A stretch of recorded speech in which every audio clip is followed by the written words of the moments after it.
Bonjour et bienvenue dans votre journal des nouvelles technologies Newstech Hebdo. Au sommaire, cette semaine, la tablette Touchpad de HP est peut-être enterrée trop tôt. Des joueurs de poker se font arnaquer par un site de jeux en ligne. Et en bref, Google+, ça y est, tout le monde y a accès.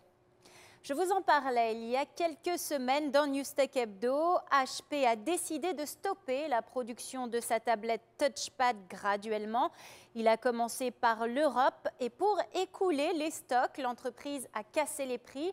Du coup, les ventes ont explosé. Aux États-Unis, où les prix ont eux aussi été cassés, les ventes repartent à la hausse. Depuis le 18 août, HP en a tant vendu qu'il s'est hissé à la deuxième place des tablettes les plus vendues derrière l'iPad. Du coup, le géant informatique se pose des questions. Aurait-il baissé les bras trop tôt? C'est en tout cas ce que pensent les analystes qui parlent d'une décision prématurée. Ces derniers rebondissements plutôt positifs créent du remue-ménage dans l'entreprise. Cette semaine, la rumeur voulait que le conseil d'administration remercie l'actuel PDG Léo Apotheker pour le remplacer par Meg Whitman. Whitman est l'ancienne directrice générale d'eBay et elle fait partie du conseil d'administration de HP. Les investisseurs semblent être en faveur de cette stratégie.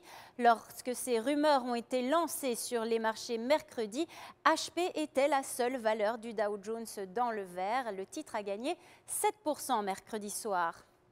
Des amateurs de l'entourloupe et du bluff se sont apparemment fait avoir à leur propre jeu. Le site américain de poker en ligne Full Tilt Poker a détourné 440 millions de dollars à ses joueurs pour rémunérer grassement les membres de son conseil d'administration.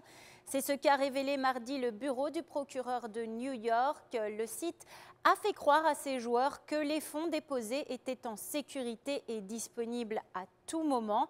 Voilà qui risque d'en refroidir quelques-uns alors que la frénésie des jeux en ligne ne cesse de croître. En bref, si vous n'aviez toujours pas été invité par vos amis sur Google+, réjouissez-vous, le réseau social du moteur de recherche est désormais ouvert à tous. Google+ est cependant toujours en phase de test et ne semble pas convaincre les utilisateurs pour l'instant. Allez donc y faire un tour pour vous faire une idée. Newstech Hebdo, c'est tout pour cette semaine. Je vous retrouve le week-end prochain, toujours au Nasdaq, pour d'autres nouvelles du monde technologique avec NYFP.